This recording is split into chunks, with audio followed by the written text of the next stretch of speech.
I'm just going to hop over to Facebook. Make sure we're there.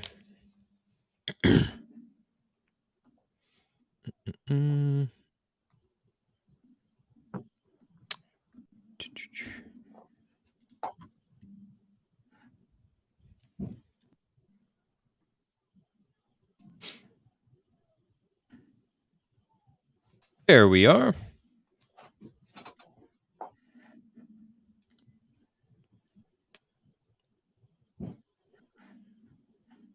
Okay. Got a few people joining already. We are using a new system this year, folks. So I'm just looking at a couple of things, and we're going to give people just a few minutes to join while I do. Okay, there you go. I got to play it. There we go. And all right. And we're back. It's 2023. Let's start the show. Hello, everyone. Welcome back to Luncheon with the Experts, a Carcinoid Cancer Foundation program brought to you by Ipsen Biopharmaceuticals. My name is Rain Bennett. I am your host this month and every month, and I have been working with Carcinoid Cancer Foundation for about 10 years, creating all kinds of video content, live video series like the one you'll watch today, patient-centric documentaries, dense treatment-based videos, conference videos, all sorts of videos, but all with the same mission in mind, and that is to spread awareness and education about neuroendocrine tumors. That is what we are here to do. Now, a couple of updates. You might notice some changes, and I'm going to let you know about some more that you might not know. Look at everybody already telling us where they're signing on from. Already got California in the house. Already got Debbie from England. So I'm happy to be back. The show is a little bit different this year. Man, the numbers are rising quickly. Secret guest that's already on screen, so not such a secret. So we're going to do the show monthly this year. It's every second Thursday. Now, for the past 2.5 years, we did it every week, and that was enjoyable. But this new contract that we have, we are once a month. We're still going to bring you the top experts in the field. But here's something very, very cool that we're doing for the first time in Luncheon with the Experts history today. So we have a new software that we are streaming from, and we are simultaneously broadcasting to our Facebook page, which we've always done, but also to our YouTube channel for those that don't have Facebook, and also to our Twitter, and also to our guest, Dr. Aman Chauhan's Facebook as well. So we are simulcasting all over the internet today in hopes that we will reach even more people with the show. So even though we are doing the show less frequently, I think it will help us extend our CCF Lunch with the Experts hands further or farther out there into the net community. So I see, this is nice. And I get all the comments coming right in here into Restream. The software is restream.io if you haven't heard of it. But hello, everyone. Welcome back. I'm so happy to have you. And most of you know the structure of the show. Go ahead and start sending in some of your questions. Before I introduce our guest, which I've already alluded to, we have a disclaimer from our sponsors. We want to thank Ipsen Biopharmaceuticals for their support of the Luncheon with the Experts series. We couldn't do the show without them. And we always like to say this at the beginning of the program, that the opinions expressed today by our guest, as well as the questions that you all, the audience at home, ask, haven't been created or suggested ahead of time by the sponsors of Luncheon with the Experts. And the Carcinoid Cancer Foundation doesn't endorse or promote any of the views, opinions, or information that will be provided in today's presentation.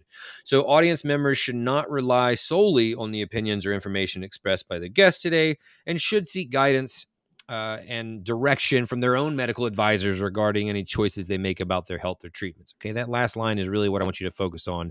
We're going to give you some good general advice, some good answers to your questions, hopefully, but take that advice and those answers back to your home team, which does know your specific case, and make the best plan and path forward for you. Hello from Pittsburgh, North Carolina. Hey, Bill, I'm just a little bit north of you. Robin, the YouTube channel is Carcinoid Nets. Let me make sure that is right.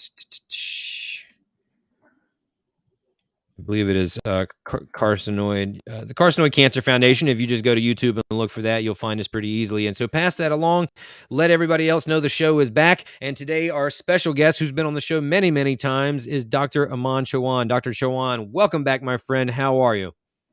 Thank you so much, Rain. Happy New Year to you and your listeners and viewers, not just in the US, but worldwide. And I also want to give a shout out to Grace, who recently retired from Carcinoid Cancer Foundation. Amazing person, great work throughout her career. Rain, I have to give it to you, man. I mean, our association goes now several years. We should give you an honorary MD, at least in nets, okay?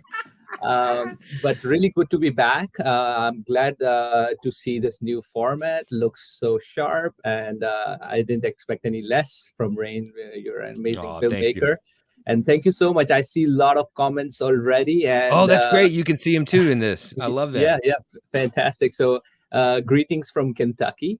My name is Aman Chauhan. I'm one of the medical oncologists. I specialize in neuroendocrine cancers, both low grade as well as high grade neuroendocrine cancers. I only see neuroendocrine cancer patients. I focus on neuroendocrine cancers. One of my key areas of interest is drug development research. So I see patients and I'll do a lot of phase one, phase two clinical trials, try to develop new treatments for these uh, rare and sometimes very difficult diseases to treat, and develop these drugs in labs and collaborate with other investigators nationwide and try to build new innovative trials for our patients. Got it. Thank you. Well, I don't know if I deserve an honorary MD, although that's flattering. I mean, I would take it if it was offered. But you know what? I do like trophies, as you can see behind me. I do have. I'm an artist. I have an ego, so I'll take an honorary certificate, anything. Also, just shout out to my zebra back there. I have been a part of this community for, like I said, over a decade now, about 12 years, and very, very grateful for every day I get to spend with net patients and caregivers and support group leaders and experts as yourself. Also, you all may have noticed there's a new setup here. Basically, I just turned my desk 90 degrees. But yeah, I think this looks a little more, well-rounded, professional. Got the literal Absolutely. bookends here. But Dr. Chauhan, I personally know that you have a little bit of news in your personal and professional life that we may or may not have the exclusive on. So do you want to share something with our audience today? Well, looks like the cat's out of the bag. Yeah, I've it looks seen like I put you on the spot. some messages from patients already. Okay. So this year has been fantastic. Last year has been great, and we welcomed a new baby daughter, the first one in our life. She's 4 months now, and we're enjoying her parenthood. And more recently, I've accepted a position at University of Miami in Sylvester Cancer Center, and I would be directing and leading the neuroendocrine cancer program there. My goal was always to build something big, something which I'd be proud of and leave a legacy, develop next generation of investigators in neuroendocrine cancer. So this is a stepping stone for that. I really want to build country's best, or at least top three programs, net programs, Mhm. and offer it to patients, at least in Florida area and Latin America. But of course, we see patients from all over the country who are very kind and generous and fly to see us. So I am looking forward to this move, and hopefully next month or two we should be open. Well, congratulations. I mean, I honestly think it couldn't happen to a better person. I know that what your trajectory has been. I know what your goals have been since we've known each other a few years now. I also know that your mentor, Dr. Anthony, is probably very, very proud of you, and I knew you were destined to lead something. What's your focus going into that? Like now, that you're kind of building this from scratch. Is that fair to say? Well, Or is there an existing program? there is a very robust existing Okay. program, and they have a very strong PRT program. They have a Okay, very got it. strong phase one group. It's an NCI designated cancer center. Oh, So okay. I'm building on the shoulders of the giants. The leadership there is very strong. Uh, what I will bring to the table is that enthusiasm towards focused on neuroendocrine cancers. So we want to really build a multidisciplinary team Mhm. which has expertise in nets, and I and I hopefully I would kind of put an accelerator to that process. They already had a very robust program. With me, they'll have more bandwidth to do uh, innovative research. I will be bringing a lot of novel phase one and phase two clinical trials with me. that I've been developing, and some of them are already ongoing. So a lot of really good things are about to happen, and in due course of time, I would slowly reveal those. But I'm very, very excited. As you should be. I'm excited for you. Congratulations again. Thank you. Folks, I see questions already rolling in, so we are going to go ahead and start taking some of them. And just a little tip or a little reminder for those that are regulars on the show.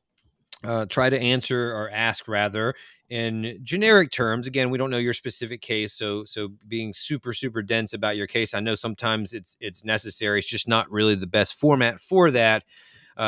Because Dr. Chauhan is most likely not your doctor, doesn't know your specific case, and each case of this disease is unique. And so small little chunks, generic chunks are very helpful. Feel free to ask your question again. We have a ton of them already, so if I don't get to it, it's okay. And we hope that you come back so that we continue to try to get that answered. And of course, you are not limited to one question, so we're going to try to get to as many of them as possible. So let's get started. I think a great place to start is a common question that I hear. This is from Janet, and Janet says, once a patient is NED, no evidence of disease, how long or how much longer do you follow them typically? Right. Great question. And to be honest, it's a conundrum in our field. There are a lot of reasons why we don't know the adequate duration of monitoring, frequency of monitoring, because to do these clinical trials in real time, what we call prospectively follow these patients and look at the outcome. What if we follow just for 5 years, or we follow for 10 years or 15 years? These trials would literally take decades or more to mature. So we don't really have that luxury of data.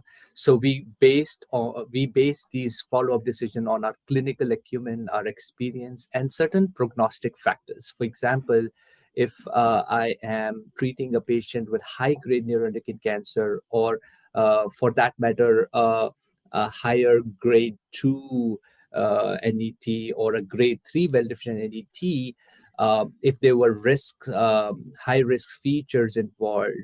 So this is, let's suppose somebody had early stage cancer and got resection, but a bunch of lymph nodes were positive, margins were positive, or lymphovascular involvement, neurovascular. So if there are certain high risk features that makes me suspicious there could have been micrometastatic disease left behind, I follow them longer. I follow them more frequently as compared to somebody with 1 centimeter or a 8 millimeter small neuroendocrine tumor, grade 1 in appendix, and got appendix removed. The chance of that patient to ever recur, very, very, very minimal. So those factor plays into our decision making. So I would encourage you to discuss your specific case with your primary oncologist to look for those risk factors that you might have. And you have to make the best educated guess. At the end of the day, I also leave the decision making to the patient, because at the end of the day, it's the patient's peace of mind that we also have to worry about. It's not just the doctor's peace of mind. So if a patient, that different types of people, right? Some people are a little bit more laid back and they are minimalistic. They don't want to do unnecessary tests or scans. But on the contrary, there might be patients that they rather know than not know. So you have to factor in individual patient anxieties, their expectations, and then come up with a plan together which will satisfy both the patients. At the end of the day, they need to have that peace of mind, and also makes rational sense. If somebody's NAD over 10 years, I do not think anybody follows after that. So that's probably sort of our hard cut, right? Mm-hmm. And I do see some pediatric NET patients as well. We open a pediatric NET program. This is a problem, especially there, because you don't want to scan somebody for the rest of their life. Right. So 10 years NED, I would say, okay, very, very good chance that this might not recur. But even then, always have your radars up if you have any suspicion, symptoms, unanticipated weight loss, new lumps, bumps, bone pain, flushing, diarrhea, anything of the concern, you really need to revisit. Got it. Thank you. And thanks for your question, Janet. Next question from Doug. KI 57.5 cycles with CAPTEM. MRI shows a little shrinkage within the liver mets, but also new growth. So the question is this odd to have some shrinkage and also new growth at the same time? Yes. So generally and more commonly, we see either all the cancer clones are responding to treatment, are they're stable disease, and they're good, or they're all shrinking, or some of them are shrinking. And if the treatment's not working, we see that most lesions are growing. That's the general scenario. But sometimes we have mixed responses, that certain areas, like this patient referred, uh, would show certain growth, and others are either stable or shrinking. Why does that happen? Is because cancer, we might be dealing with one cancer, but these are different individual cancer cells and clones. So as the cancer divides and metastasizes, they acquire new mutations, changes, which might be very different. So a metastatic lesion in one lobe of the liver might be very genetically different and distinct from the other lobe, or for that matter, in the breast or the brain, right? So cancer can be very heterogeneous. So when that happens, we have to account for that heterogeneity and understand and appreciate that, because we cannot just be satisfied with, oh, certain areas are stable, so don't worry about those areas which are growing. We always have to worry and put our focus more on the aggressive clones, so the clones which are not responding to your current treatment, and then devise strategies accordingly. So this is why it happens. It does happen. It's a reality, unfortunately, and that's why we have to keep our radars up. So if you are following certain lesions in certain areas, for example, we know a certain patient has cancer in the liver, but you would notice that your oncologist always gets a CT chest, abdomen, pelvis. We are also looking at other areas, because cancer clones can seed other areas which might act differently than our known site of disease. So you have to take the whole picture together and then make that decision what to do next. Got it. Thank you. Folks, this is another neat feature of the new software that we're using this year. Check this out. Let me see. Look at that. Oh, wow. A little shout out. You have lots of shout outs. I'll try not to get too trigger happy with that's my dad from India. Shout out to Dad. Appreciate you being here. I love that. He's known you a long time, he says. Yeah, this is awesome. I hope everybody's having a good time out there. We appreciate you being here. Next question. This is good because it's about some of the clinical trials. I know that's a big part of your practice and your interest. Pat says, are you seeing any good results with the clinical trial drug cabozantinib to treat PNETs and liver tumors? My partner's been on it since July and he's and is feeling good. However, the latest scan shows no real shrinkage, but it's stable. So any information, thoughts, etc.? Great question. So I'm one of the investigators of the trial. So I cannot share anything which is not available in public domain because of confidentiality. But let's discuss what's already available in public domain and my general thoughts based on that. So cabozantinib is a very effective drug in general in neuroendocrine tumors, but especially if you parse out the data in pancreatic neuroendocrine tumor, it looks even more promising. A significant number of patients were treated in the preceding trial, the phase 2 trial, and that data is out in the public domain and looks pretty impressive, actually. So we are all excited about this class of drug. We know mechanistically preclinical data as well as the early phase 1, phase 2 data supports that this type of drugs, not only cabozantinib, but similar class of drugs, are very effective in treating neuroendocrine tumors, especially pancreatic neuroendocrine tumors. The next step is, of course, to confirm, and that's why the current phase 3 randomized trial is going, where patients are either getting it or are not getting it, and that would finally lay to rest over the years. But from the scientific rational standpoint and the limited clinical data we have from phase 2, the data looks very promising. There are similar type of drugs, for example, lenvatinib. That was also studied in Europe. It's similar sort of very impressive data, especially in pancreatic neuroendocrine tumor. That goes on to reaffirm our faith that, okay, this is not fluke. This class of drug, this type of TKIs, which affect new blood vessel growth in tumor cells and stagnates it, will probably be effective. So we are optimistic, but we'll have to see and wait for the trial data. Now, The other part of the question was that there was some shrinkage before and now stability. So in our area, especially neuroendocrine tumors, these tumors are very unique in the sense that they are not very chemosensitive. So we many times our goal is just to slow down the tumor growth or stagnate it. So most of our agents are what we call cytostatic. We don't want the tumors to grow. Sometimes we get lucky and we see tumor shrinkage. Traditional therapies, which are FDA approved in neuroendocrine cancers like Lutathera, we see shrinkage at around 13 to 17%, Affinitor 5 to 7%, somatostatin analogs even less than 5%. So, but we know that these drugs are very effective. So it's not about shrinkage. Our goal is not shrinkage. Our goal is to stabilize the disease. So they are highly, highly effective. That's because of the nature of the cancer, not really ineffectiveness of the drug. Unlike some aggressive cancers like small cell, where we see a lot of shrinkage with chemotherapy, we just don't see those with well-differentiated neuroendocrine tumors. Hopefully, in future, we change that. We don't even know the shrinkage correspond to better outcome or not. It's a surrogate biomarker. Okay, at the end of the day, what we need is stability or not having progression. So I think it's a good goal to achieve. Sometimes we also see that early on we see shrinkage, and then there is just not enough viable tissue or tumor to show more shrinkage. There's fibrosis and stuff. So sometimes we don't see further shrinkage after a while. So please don't worry that the drug's not working anymore. This is very common, and stable disease, as long as the patient having stable disease, that's one of our prime goals. And that's right next to shrinkage. It's right up there. So the drug is still effective, because if the drug was not effective, we would see tumor growth. And that's what we don't want to see. Got it. Thank you.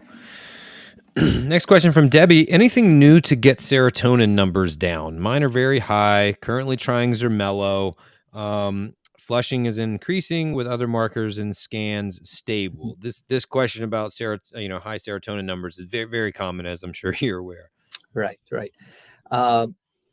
So we have a couple of drugs which target directly lowering the serotonin. For example, lanreotide, sandostatin. Those are two shots, which I'm pretty much sure that the particular person is already on it. Now, sometimes, despite starting these shots, the carcinoid syndrome, which is flushing, diarrhea, and a lot of other manifestations, but primarily syndrome, the diarrhea, which is more bothersome to a lot of patients, is not adequately treated with shots sometimes. And then we have the second layer of protection called Zermello, which this patient alluded to. It's a pill form of treatment that really inhibits an enzyme which is directly linked to the production of serotonin. So you really decrease the serotonin. But sometimes, despite having maximum medical therapy, that means the shots and Zermello, the tumors are still having the upper hand.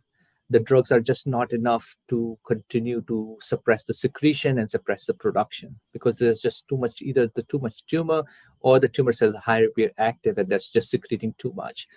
In that particular case, especially if the serotonin is still very elevated, the patient's case should be discussed in a multidisciplinary tumor board. Why? Because there are other ways to help these drugs fight the serotonin or lower the serotonin. Some of these techniques might include embolization of liver. So imagine if you can shrink the tumors in the liver, that definitely helps lower the serotonin production, and that would help.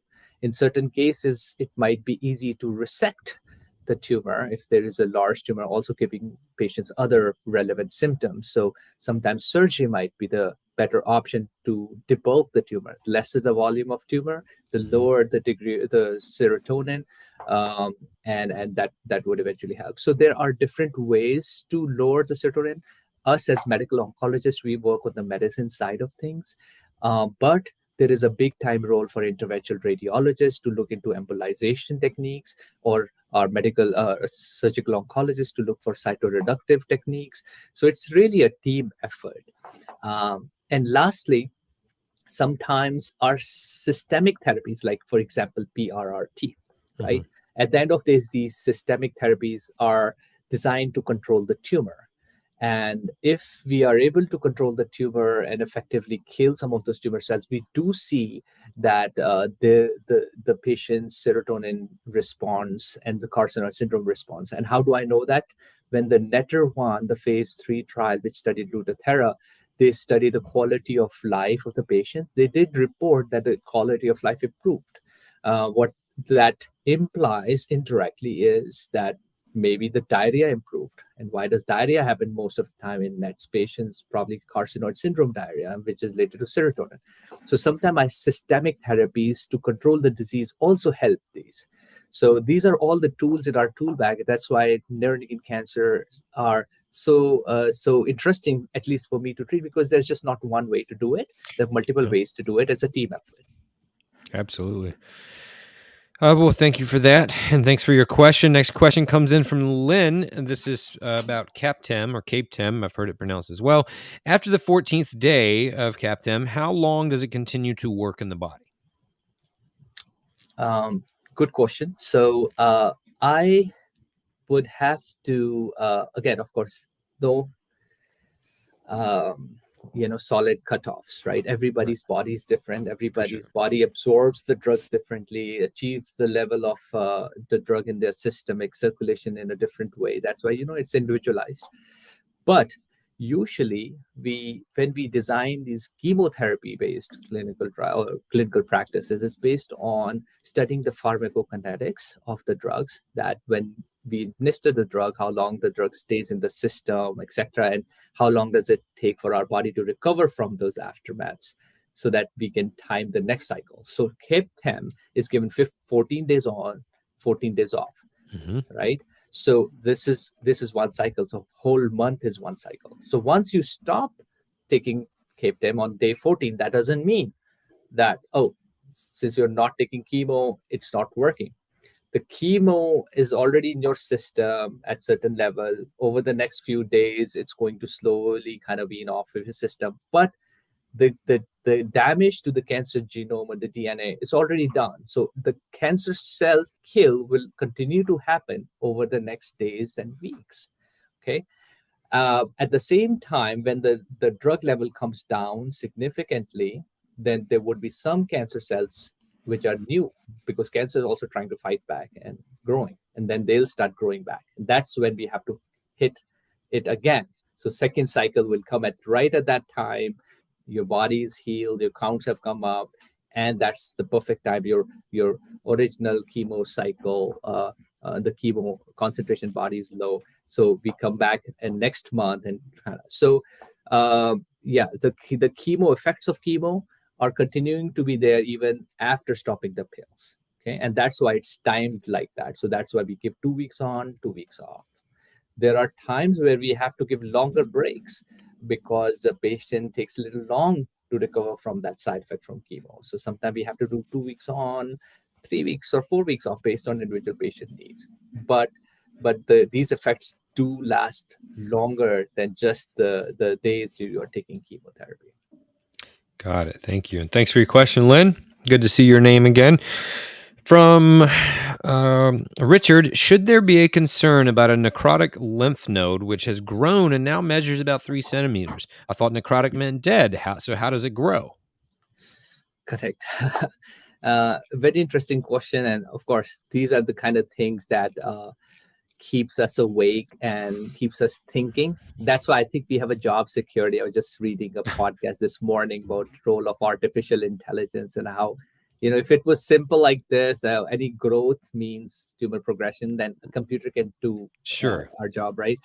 But these are the nuances that we have to kind of deal with. So if there is a growth in just the size of the mass, right, it can happen from various reasons. One is the tissue is actually dying. And when the tumor dies, sometimes it bleeds into it, or there's an inflammation happening. That means there is swelling happening. And that swelling can make it look bigger. Okay.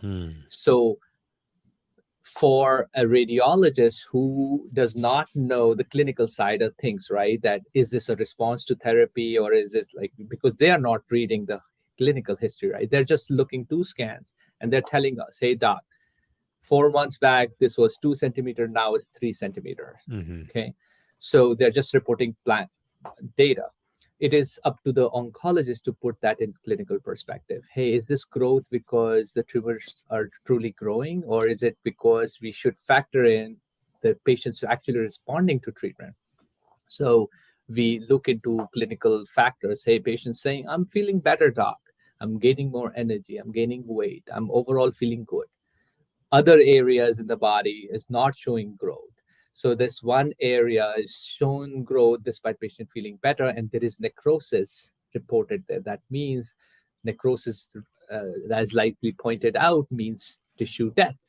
Why there is necrosis is probably from the treatment that patient is getting. So this is one particular scenario, right? That this could be just a sort of a pseudo progression or a false progression. So what you want to do is, if everything else is okay, things are doing, patients feeling okay, labs look okay, then we like to get an interval scan, early scan. So maybe follow it up in a month or so to really make sure that this was a necrosis-led inflammatory or swelling-based sort of false progression, not really. And if that was the case, then you will see the next scan would actually show there's shrinkage, right? Because if there is a necrosis-led inflammatory swelling in the tissue, it'll subside with time. But if it was truly a progression, then it'll continue to grow, right? So there is another scenario that sometimes necrosis happen in very, very aggressive cancers, and we don't see that much in low-grade tumors, but in high-grade cancers like large cell or small cell carcinoma, sometimes when the tumor grows so fast, it grows faster than the blood supply it's getting.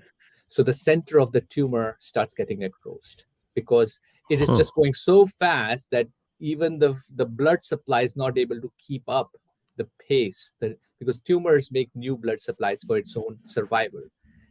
That process is not able to keep pace with the rapidness of the cell's growth, right? Small cells can grow, even doubling time can be as less as 14 days, right? So sometimes you can have that necrosis in the center because the tumor is dying, because it just cannot keep. So that is a completely different scenario than what we are talking about.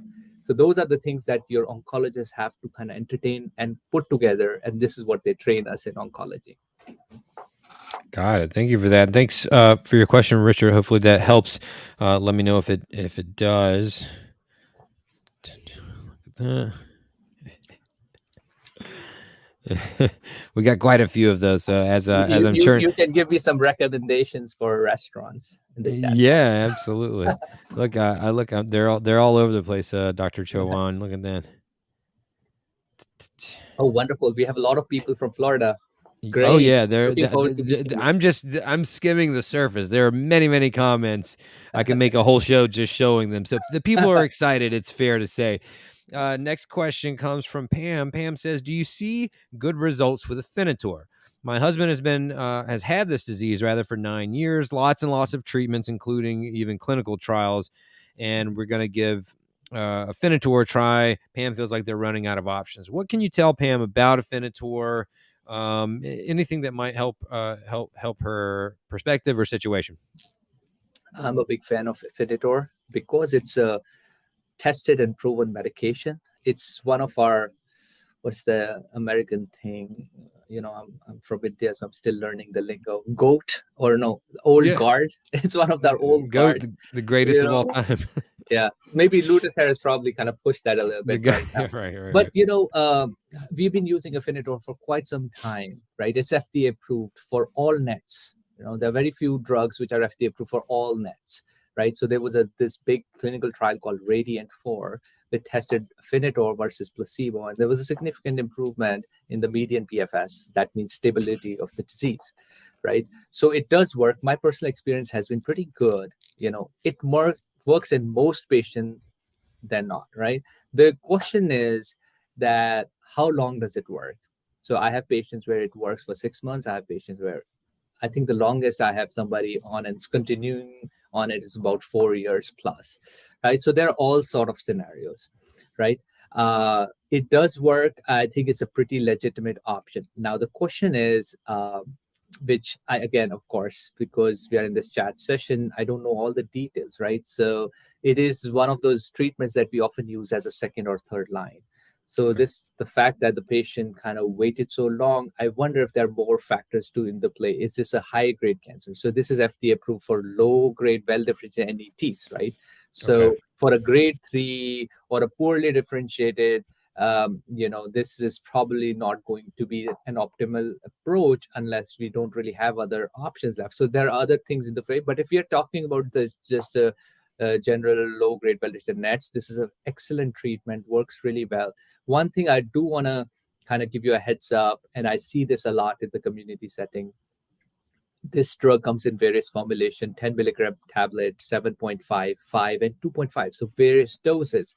The FDA approved dose is 10 milligram once a day. So a lot of time doctors just start the standard dose. It can be very toxic because very few patients are able to tolerate the full dose. So they develop side effects like fatigue, diarrhea, some mouth ulcerations, etc., and then they stop it. And then we lose a good treatment options. My approach is, and when I talk to my colleagues, I tell them that be patient with this drug and find the right dose for individual patients. So many times that might mean you start a week or two trial of 10 every other day, see if patient's doing well, and kind of base on that. Once you find the right dose, these patients can stay on the treatment for a long time, at least as long as the treatment's working. So very good treatment options for well-differentiated neuroendocrine tumor. Definitely give it a try. All right. Thank you. I appreciate that. And hopefully that helps give you a little bit more information about that. I wish you good luck. You mentioned kind of the issue of grade, and so I have a question from Mary that is in that vein that I'd like to ask. Mary says, "Does Ki-67 count tend to be the same for all your tumors? Also, do they tend to or not tend to eventually change to a higher count, hence higher grade?" All right. Great question. This was an area of debate. I think Hmm. to a degree, still an area of debate, but at least now we have some good data that I can give you a more like a logical answer to that. So yes, grade migration can happen. Does it happen all the time? No. So to the best of my knowledge, uh, it's possible up to 30% of the time. So majority of patients, 7 out of 10 patients, it usually, if I have diagnosed a patient with grade 1 net, they would stay grade 1 at progression and forever. But up to 30% of cases can show that, oh, it started as a grade 1, now it's a grade 2, or it started as a grade 2, now it's a grade 3. When the grade migration happens, more often than not, it's upgradation. So from lower to high grade. From University of Iowa, there was a publication. It's a public domain. You can check it out. I think it's up to 20% time it is up, and it's a 10% time that's low. So the reversal is very, very uncommon.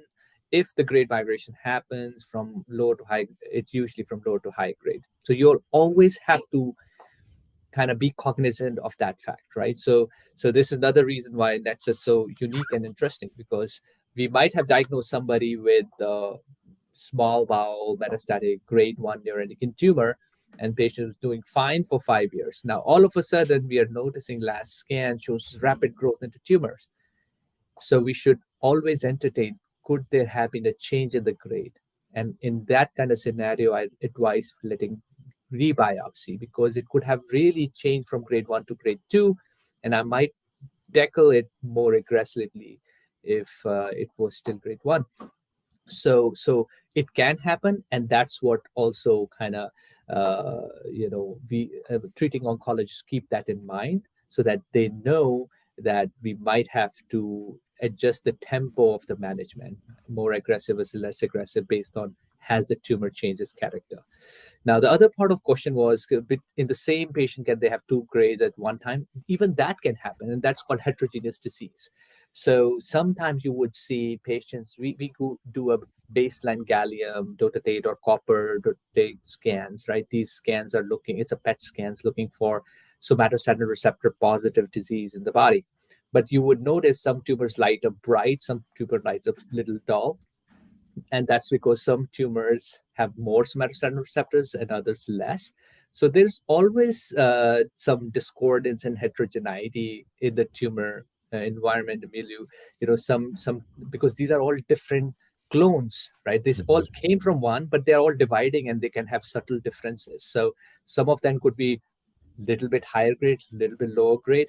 So that's another nuance that we, as at least as a net specialist, we kind of recognize and we look for that. So if I see a lot of discrepancy, I have a patient who are currently treating and was a well-differentiated neuroendocrine tumor, low grade, low intermediate grade, and then all of a sudden a small spot in the liver started growing. We did a net spot and it's not lighting up on net spot. So that kind of raised my antenna. Okay, this looks like a higher grade tumor, right? So it clearly changes behavior. So we biopsy confirmed it. So it can happen the same patients. It can happen at the same time. It can happen over the course of time as the tumor evolves. So you have to be cognizant and recognize this entity. But at the same time, also remember, majority, as I said, 70% or more will not have this issue. So you don't have to freak out about every small growth that, oh, could my tumor have changed behavior.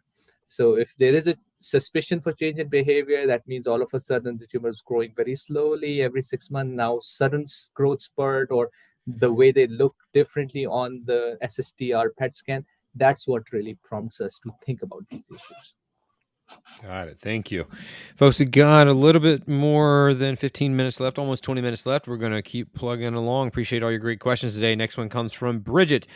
Have you seen octreotide? A few other people have this question as well. Have you seen octreotide affect hormones causing breast swelling, glucose spikes, or thyroid changes? Right. Well, I have certainly seen glucose changes, and that's a very well sort of known potential side effect. It can cause some hyperglycemia, that means elevated sugars, especially if patient is diabetic or borderline diabetes. Gotta watch very closely. And so that can happen. The breast swelling, that is a little bit more unique to me. I have personally not appreciated that in a lot of my patients, but if there are concerns, the first thing I would recommend is kind of have your appointment to either a general practitioner or your gynecologist, so that make sure that we are not missing out anything else for that matter. A quick mammogram if you haven't had one. There are a lot more other things that I would first worry about if there is generalized or focal breast swelling, then somatostatin analog. If you ruled out everything else and there is nothing else to explain that, then of course, not all the side effects are well defined, right? So we study these drugs in 100, 150, 200 patients at max, right? So some of the side effects are often not even discovered, and patients kind of have a unique reaction or presentation, and we learn from our patients as well every single day. So it could potentially, I never say never, but anytime we have a new sort of clinical manifestation, you want to rule out other more common things. But definitely the sugar stuff, these shots can cause high sugars. It can cause hypertriglyceridemia, so your lipid needs to be monitored as well. Some patients can have some of those. These shots can also cause gallstones. So if a patient with metastatic NET who's on the shots has an opportunity to have a surgery, we oftentimes consider an elective cholecystectomy, so take the gallbladder out, because it's almost certain patients on these shots will develop gallstone at some point in time. It's a matter of when, not if. So those are the common side effects that can happen. But if you have a unique side effect, do talk to your oncologist and rule out some of the other common situations before you kind of think about SSAs. Got it. Thank you. I have a follow-up question from Donna. This is about serotonin that we talked about at the beginning. The question was about how to control serotonin levels. And then the follow-up is, how do you prefer to measure serotonin levels? Yes, great question. So the gold standard is collecting the urine, 24-hour urine 5-HIAA 5-HIA is 5-hydroxyindolic acid. So that is a breakdown product of serotonin. So your body processes the serotonin, breaks it down, and you pee 5-HIA, and you can measure it. Our serotonin fluctuates throughout the day, right? So if we check in the morning, it might be a little different than the evening. So when you collect the whole 24-hour breakdown product, then there's no way to kind of have an error in that. So that's a gold standard, but unfortunately, it's also very cumbersome. Like imagine collecting urine for a whole 24 hours, keeping the jug in the ice, and then bring it back. It's a whole ordeal. So the next best thing is to do a spot serotonin. And over the years, actually, the assays or the labs that we use to check for the spot serotonin has significantly improved their sensitivity. So there is some data that these are fairly reliable. Our practice, at least in my center, outside some unique cases, I just do spot serotonin. It's easy for patient, and unless so that's usually my starting point. So those are your couple of options that you can consider. Got it. Thank you. From Rose, I can no longer take Sandostatin or lanreotide due to dangerous side effects. Are there any other treatments that will slow tumor growth? Oh, wow. We can do a whole hour talk, Right. if not more. There are plenty of options, So the good news is we have made a lot of progress in neuroendocrine cancers. When I was a fellow, we had very, very few options. And then we now have Affinitor or everolimus.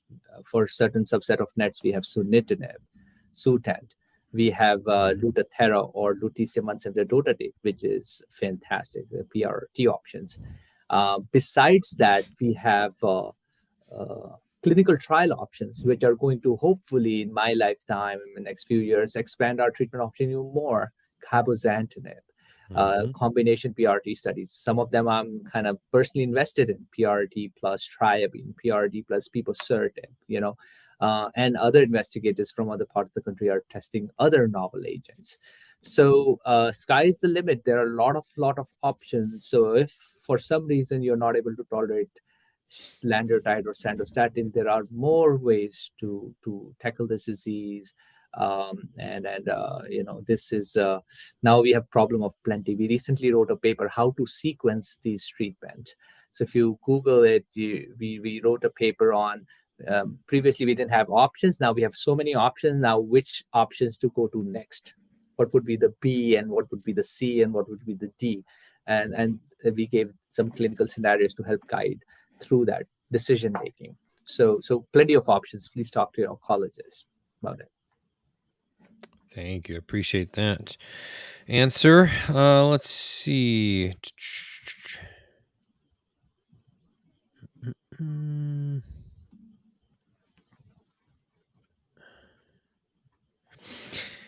Shelley says, how successful is bland embolization versus chemo embolization for liver mets caused by increased carcinoid syndrome? Well, that's a wonderful question. There are different types of embolization procedures that we can do to shrink the tumor. So just to kind of brief primer for those who don't know what embolization is, it's a procedure that interventional radiologist does where you go through one of your blood vessels into the liver through a catheter and isolate the blood vessel which is feeding a tumor in the liver.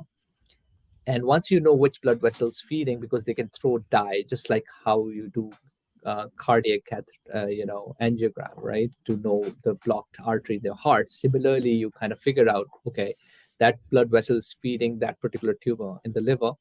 Then you can choke off that blood vessel and no blood supply to tumor, the tumor dies off. Now, there are a couple of ways to do this. One is bland embolization, where you kind of put certain beads. These are micro beads, okay? Because we are talking small blood vessels. So you create a plug with these small beads. You inject these beads and it plugs it up, and then no blood supply to that part of the liver in the tumor, and it dies off. That's bland embolization. Now, that's how it started off. And then, of course, the next step was people said, okay, we can cause tumor death by two ways now. Let's have these beads which also elude or emit chemotherapy. So you're not only killing the cancer by choking the blood supply, but after that, these beads will then slowly release a chemotherapeutic or a toxic chemical into that part of the liver and cause a double damage, right? So that was the whole argument behind chemo embolization. However, to date, there are no head-to-head randomized data that, oh, if we do chemo embo, this is how the results are versus that. And in absence of that, we cannot say, oh, this is better than that. Individually, there have been a lot of studies done in favor of one versus other. My personal experience is that you should go with whatever the particular interventional radiologist at your institution is more comfortable with. It a lot depends on the user comfort level and their experience. So right now there is no set standard. If we had one, then we would have it in our guidelines that, okay, do not even do this and just go straight for either bland or the chemo embo. Okay. Right now the jury is still out. Here in our center, we do more bland, but we combine it with systemic Affinitor. So the patient stays on everolimus, which is also another FDA-approved drug. So we have the systemic therapy with embolization, and then we embolize the tumor through bland embolization. This is something Dr. Anthony came up with and calls it Evro-Embo. So we do that here in Kentucky. We have published some data in this regards, or presented some data in the meetings, and it looks very promising. But both of these techniques are fairly safe, and we recommend both of them. It's just based on what your institution prefers. There is clearly no winner as of now, that this is certainly better than others. Got it. Thank you. Next question from Karen. Hey, Karen, good to see you. My oncologist just told me that I have 1,000 lesions in liver. The largest one is 4 centimeters by the last scan in August of last year, but all the scans have been different ones. This is a big question, but what to do now? No treatment since September of 2021, and her doctor was not a specialist. So all the scans have been different ones. There's a lot of information there, but any thoughts on next steps for Karen? Right. And so, of course, with the very limited information, it's difficult to kind of really chart a course for specific patients. But this can be an issue if there is so much liver involvement. There's a diffuse liver involvement, like the patient's alluding to 1,000 or more lesions. So it's like all over. It's very difficult to kind of certain what's normal liver, what's abnormal, right? It's not like 1 or 2 or 4 lesions. Right. Sometimes scans cannot give us a good impression. Hey, is the cancer getting worse or better? In these kind of scenarios, usually liver MRI with a dye called EOVIST, okay, is probably the most sensitive and the finest way to tease out what's good and what's not.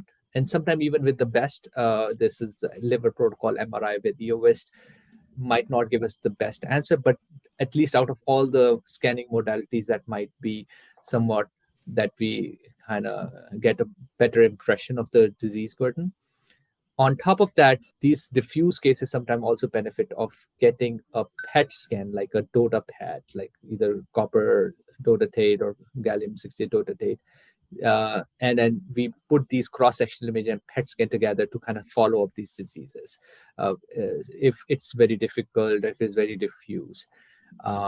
So what treatment options?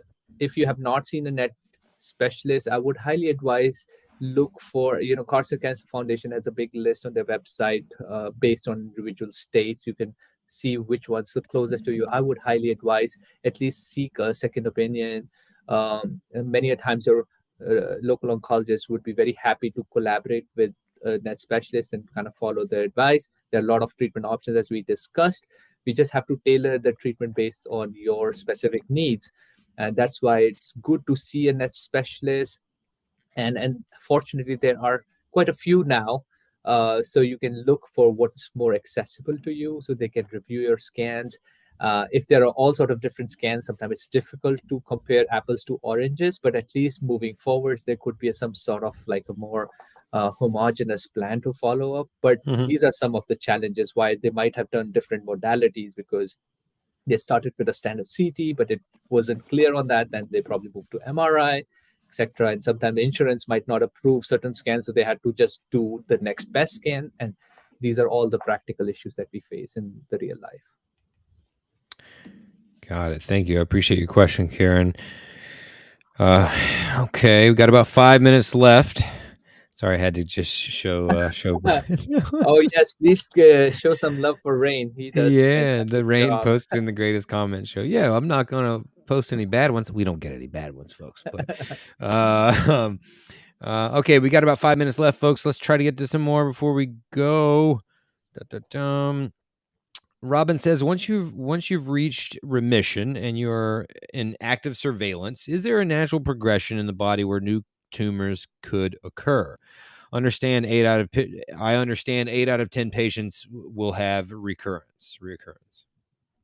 Yeah, unfortunately for patients with metastatic disease, the chance of recurrence is going to be there in their lifetime. Uh, when would they recur? In majority of cases, we don't know, and that's why that's a big question mark. Is it 6 months, 6 years, 15 years? We don't know. So every patient is so unique. That's why we call zebra is perfect mascot for us. Just like every zebra has different pattern of zebra stripes, every NET patient is very unique. I can have 2 grade 1 pancreatic NET, but they will be both very different in their response to treatment and their tempo of the disease, tumor growth rate, and how they do in subsequent follow-up. So, Rain, what was I kind of forgot my train of thought. No, What was the it's okay. specific question? I move it. Okay, yes. So once you've reached remission and are in active surveillance, is there a natural progression in the Okay, body where new gotcha. tumors Right, could occur? I understand 8 out of 10 patients have recurrence. right. So yeah, so it's very frustrating for patients because unfortunately doctors cannot predict. We don't have good predictive biomarkers. Some of the Mhm. tests are coming up, like net tests, that kind Right. of give some sort of like hints that, oh, you're high risk for relapse versus not. But it's, again, right now, as of now, it's not standard in the sense that it's not endorsed by guidelines. Hopefully that changes based on the future data, but at least there is some Tesla of that nature that can give us some degree of hints whether the patient's high risk for relapse or not. But we don't really have good ways to measure. So the best next thing to do is monitoring. That's why we don't tell our patient that, oh, you are cured, because we always know there's a chance of this coming back. And when it comes back, it's highly individualized. Everybody's tumors are so unique to them. So we just have to have a monitoring strategy based on some sort of imaging, which can vary from all the way 6 month scans to a year scans to every other year scans based on individual patient needs. So natural history of disease progression is very unique. Even within the nets, you can imagine there is grade 1 net, grade 2, grade 3 nets. Between grade 2 and grade 3, there are different other things, nuances of morphology and other stuff that really factors into how aggressive the cancer would be or how slow growing or indolent the cancer would be. So very difficult. The science is just not there yet to predict it precisely. Oh, you have 10-year relapse-free rate of this person based on this test. We just don't have that confidence in those tests yet. Understood. Probably last question. This is from Lynn. Hyperpigmentation on the forehead comes and goes. Spots disappear. New spots appear. Is this an indication liver mets are growing or dying? I think anything, even blood work or clinical symptomatology, is unfortunately very inferior in tumor assessment. That's why we always based on tumor assessment in some sort of imaging modality. We really have to see the tumors with our eyes, be it through a cross-sectional CT or MRI or some sort of a PET scan. So nothing would really change that, unfortunately, because these clinical symptoms could be related, could not be related, could be a completely isolated dermatological condition as well. Sometimes even the blood work, for example, chromogranin, highly inaccurate. there was a time that was the best we had, but we also see the tumors can be stable, but chromogranin is kind of spiking up, or tumors are growing, but chromogranin is low. So any of these things you have to take with a grain of salt. So if there is concern for the tumor changing behavior, or there is concern for tumor growth, imaging is the best way to put that thought to the rest. As far as if the scans look good, that's the best we have. Sometimes even the scan, no scans or no test is 100%, right? The best scans, the gallium dotatate or the copper dotatate, the 91 to 93% sensitive and specific. Even there is a margin of error. None of the human-made technologies can be 100%, right? So you always have to give that margin of error for yourself. But some sort of imaging would be the best way to assess the disease in the liver. Well, Dr. Chauhan and friends of the foundation, that is our hour. That is our first Luncheon with the Experts episode of what I call season 3 of the year 2023. Dr. Chauhan, thank you as always. And you've been seeing, I've been adding the comments. Thank you and welcome to Miami from Patricia. The folks are very excited. And I will also add that there have been a couple of folks from Kentucky that are on the flip side of that. They're a little sad to see you go, but that's how changes are in life. And I'm excited for you. I know you've done great work there at Kentucky, and you do great work here every time you're on the show. I appreciate you being back. Rain, thank you so much. I also want to thank you, all the listeners, for wonderful questions and for listening. And thank you to my patients from Kentucky. You guys inspire me every day for what I do. I'm very sad to leave Kentucky. This is home away from home for me. I was trained here by Dr. Anthony, and all my mentors and colleagues are here. I love being here for 8 years. It's just certain things in life are outside your control, but you would be in very good hands in Markey Cancer Center. And I just want to tell you, I really appreciate, and I'm glad that our paths crossed, and you inspired me to do what I do, and looking forward to meeting a new set of patients in Miami. Hopefully I can be of some help in their journey. And thank you, Rain. It was so fantastic. I think a great launch to the season 3. Yeah. And thanks for having me. It's truly an honor for me. And it's a great show today. Absolutely. One of the best in the biz, folks. Give them a virtual round of applause. We appreciate you being back here for this episode of Luncheon with the Experts, the first of 2023. A reminder that we are doing the show this year monthly. It is the second Thursday of every month. So the next episode will be February 9th. Don't worry. We will announce our guest, and we will always let you know when the show is coming up well in advance, usually the Monday before that show, but just know the second Thursday of the month. And I like this new format. We got a lot of new tools that we can use and leverage. So I love that. Thanks again to our presenting sponsor, Ipsen Biopharmaceuticals. We couldn't do the show without them. And finally, my name is Rain Bennett. I have been your host. Thank you for watching, and please join us next time on Luncheon with the Experts. Stay healthy, stay safe, everyone. Bye-bye.